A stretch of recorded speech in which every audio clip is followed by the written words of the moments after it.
मतलब इतनी क्या चीज़ें खराब हो गई Kangana that you had to go from this to this?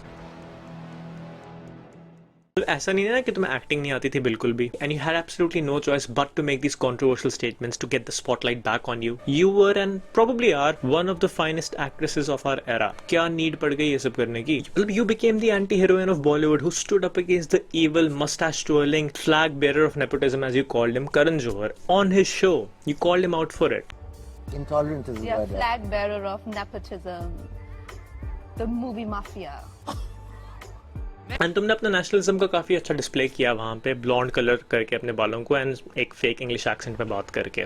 तो you know kudos for that. And उससे पहले भी तुमने ऋतिक रोशन एंड उसके फादर को कॉल आउट किया while not even realizing कि तुम बेसिकली कह रहे थे कि तुम एक शादीशुदा आदमी के साथ इन्वॉल्व हो रहे थे, वो तुम्हें कंप्लीटली एथिकल लग रहा था. बट whatever, उसके बाद ऋतिक को भी जाना पड़ा अर्नब के शो पे out of all people. And I don't know interview bring up क्यों नहीं होता more often, it has plenty of hidden gems in it. Point लेकिन ये कि जो भी वो इनजस्टिस की फीलिंग थी आउटसाइडर्स की, जो मेरिट पे काम करना चाहते थे, वो अपना एंगर रिजेंटमेंट तुम्हारे थ्रू निकाल रहे थे, वो तुम्हारे अंदर अपनी इंस्पिरेशन देख रहे थे. एंड मीडिया ने तुम्हें वैसे पुश किया. जो भी रूलिंग पार्टी है जो तुम्हें फेस बनाना चाहती थी एक almost battle against nepotism and परिवारवाद के अगेंस्ट, क्योंकि यू नो उनके ऑपोजिशन में जो बंदे हैं वो गांधी फैमिली से हैं, वहाँ पे भी परिवारवाद है, तो वो इनडायरेक्ट वे उनको टैकल करने का. लेकिन हम उस पर भी नहीं आएंगे. उनने लेकिन एक काफी क्रूशियल डिटेल इस सब में मिस कर दी. मतलब तुम सारे लोगों को क्रिटिसाइज कर रहे हो क्योंकि वो लैडर क्लाइंब कर रहे हैं सक्सेस की through their connections, and yet you enter the same industry via a connection, a very controversial one at that. Now मेरे को कोई शौक नहीं है कोर्ट में जाने का कैरेक्टर डेफेमेशन के नाम पे. जब ये 19 की थी आदित्य पंचोली के साथ एक रिलेशनशिप में थी. मैं नहीं कहूंगा कि वो एक ब्रदरली रिलेशनशिप नहीं था, वो एक फादरली रिलेशनशिप नहीं था, वो मेंटोर नहीं था इसका. मैं नहीं कहूंगा कि जो भी मीडिया आउटलेट्स कह रहे थे कि इनकी relationship romantic, physical, sexual, transactional है, वो राइट थे, क्योंकि मैं इन चीजों में बिल्कुल भी बिलीव ही नहीं कर सकता. Because she is such a paragon of good virtue and morals that such acts are beyond the realm of possibility for her. And of course जब कंगना से इस बारे में पूछा गया तो ऑल शी सेड वाज कि she was forced, manipulated, physically violated, groomed, all the negative connotations that you can think of she attached with that relationship which was clearly very transactional and mutually beneficial. मतलब ये सही है कि अपनी beauty को utilise करके किसी बंदे के थ्रू कनेक्शंस बनाओ बॉलीवुड में, एंड जब तुम सक्सेसफुल हो जाओ अल्टीमेटली तब को कि मेरे को एक्सप्लॉइट कर रहा था क्योंकि सारे लोग उसको आजकल बीट अप कर रहे हैं, तो why not join in. Me too काफी ज्यादा ट्रेंडी हो गया है. तब तुम कह रहे थे कि तुम्हारे एंसेस्टर्स ने इंडिया को फ्रीडम दिलाने में हेल्प की है. My great grandfather was a freedom fighter. So when I was giving my PMT test for pre-medical entrance test, so I had a particular quota for me, you know.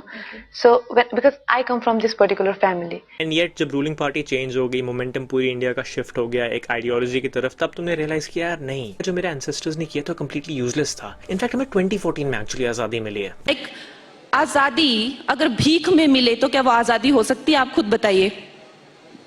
जब गुलामी आपको उन लोगों ने युद्ध करके दी थी तो आजादी आपको भीख में कैसे मिल सकती है? Mountbatten was here for the longest time doing what he had to do, and then what happened?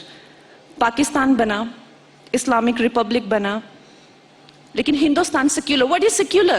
Secular is no man's land, not your, not mine, everybody's. It is a no man's land, right? Because they're what British left behind in the name of Congress. They were the extension of the British. अब जब कंगना ने obviously start किया एक party की चापलूसी करना, सब लोगों को दिख रहा था कि इसकी एंड गेम क्या है. एक ड्रंक अंधा बंदा जो 10 साल से बेसमेंट में बिना लाइट के और डेड है, उसको भी दिख रहा था कि इवेंचुअली एक टिकट के लिए ये सब कर रही है. एंड वही हुआ. मतलब ये इतनी ज्यादा अपॉर्चुनिस्टिक है कि जब सुशांत सिंह राजपूत की डेथ हुई थी अभी हमें कोई डिटेल भी नहीं पता थी, एंड इसने ऑलरेडी स्टार्ट कर दिया था अपना नेपोटिज्म का एजेंडा चलाना वहां पे भी. मतलब वाह, शाबाश. सुशांत सिंह की डेथ का हमें रीजन भी नहीं पता है, तुमने ऑलरेडी नेपोटिज्म के प्रेशर को ब्लेम कर दिया उसके लिए. मतलब तुम ये कैसे कर सकते हो? How, who give you the right to do that? And सारे मीडिया ने तुम्हें प्लेटफॉर्म दे दिया एंड ग्लोरीफाई कर दिया तुम्हें, नॉट रियलाइजिंग कि इसके नेगेटिव कॉन्सिक्वेंसेज क्या हो सकते हैं. मैं किसी को यहाँ पे डिफेंड नहीं कर रहा हूँ, मैं बस कह रहा हूँ कि तुम्हें किसने राइट दिया है सब करने का? तुम हो कौन? एंड आई गेस जो बीजेपी की कमेटी होती है जो डिसाइड कर दिया कि हमें नेक्स्ट टिकट किसको देनी है, वो कंगना का ये इंटरव्यू देख रहे थे जहां पे वो Tejasvi Surya, one of their most prominent leaders के बारे में प्रेज कर रही थी.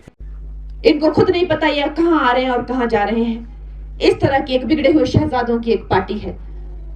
चाहे वो राहुल गांधी हो जाए, चाहे जिनको चांद पे आलू उगाने हो, या तेजस्वी सूर्या हो जाए जो अपनी गुंडागर्दी करते हैं, मछली उछाल उछाल के खाते हैं. तो अपनी amazing political knowledge show off कर रही थी जब वो बता रही थी कि इंडिया का फर्स्ट प्राइम मिनिस्टर कौन है. पहले मुझे ये बात आज क्लियर करने दीजिए. जब हमें आजादी मिली तो the first prime minister of India Subhas Chandra Bose, वो कहां गए? वो तो प्राइम मिनिस्टर नहीं थे। उन्होंने ऑब्वियसली ये सब देख के डिसाइड किया कि इसके अलावा हम किसको चूज कर सकते हैं, मतलब यही तो है और है कौन। मतलब बीच बीच में ऐसे अजीब ख्याल भी आते हैं, वैसे मेरे को पता है कि मेंटली इल बिहेवियर, अनप्रेडिक्टेबिलिटी, इतना ज्यादा गुस्सा और एजिटेशन, ये काइंड ऑफ अपीलिंग है नहीं। मन करता है कि इसको फिक्स करें, इसको बोलने कि यार कंगना सब हो जाएगा ठीक, रिलैक्स, इट्स ओके, सब हो जाएगा ठीक, you can go back to making films like Tanu Weds Manu Returns, Queen, Fashion, Gangster even that, जिसमें तुमने काफ़ी ब्यूटीफुल काम किया है।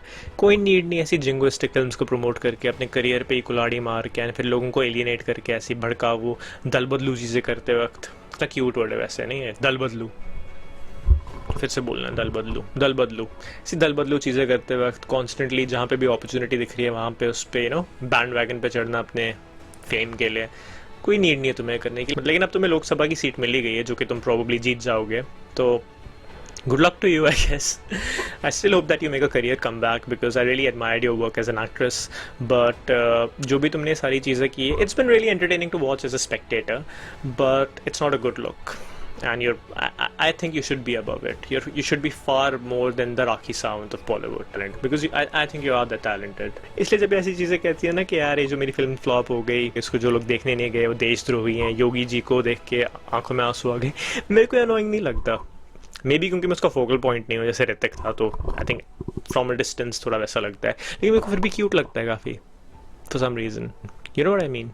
तो तुम लोग को याद होगा जब 2020 में भी फार्मर्स बिल पास किया था गवर्नमेंट ने, एंड उस पर काफ़ी ज़्यादा बैकलैश हुआ था, ग्राउंड लेवल पे प्रोटेस्ट हमें दिखाई दिए थे, सारे लोग सॉलिडारिटी दिखा रहे थे, not only through out the nation, through out the world, and obviously उन सब में से रेहाना भी थी जिसको बाद में अंबानी ने घर ला के नचवाया। बट एंड फनी चीज़ है कि इसने एक बूढ़ी औरत को, मोहिंदर को, जो फार्मर्स लॉ में प्रोटेस्ट कर रही थी, एक लेजिटिमेट कंसर्न एंड कंप्लेंट थी उसकी, इसने उसके स्टैंड को डाउन प्ले करने के लिए उसको कन्फ्लेट कर दिया विद सम अदर वुमन जो शाहीन बाग में प्रोटेस्ट कर रही थी। अगेन थोड़ा सा लीवे हमने दे दिया, इतनी एंथुजियास्टिकली तुम ऑलमोस्ट लोगों को पीछे कर करके कीबोर्ड पे हाथ मार रही थी to defend your political masters, ठीक है, you have that enthusiasm, I appreciate it in some weird way. लेकिन जब पता चलता है कि तुम्हारे फैक्ट्स ही टोटली गलत थे एंड दिलजीत तुम्हें कॉल आउट करता है इस पर, तुम्हें कहता है कि अपोलोजाइज करो, तुमने हमारी माँ को डिसरिस्पेक्ट कैसे ऐसे किया, यू डबल डाउन, तुम उससे भी लड़ाई करते हो इस पर, तुम उसको करण जौहर का पिल्ला कहती हो, एंड जब क्लियरली वो फिर से ब्रिंग अप करता है कि you have to apologize for mistaking her identity and trying to label her as an anti national, you don't do it.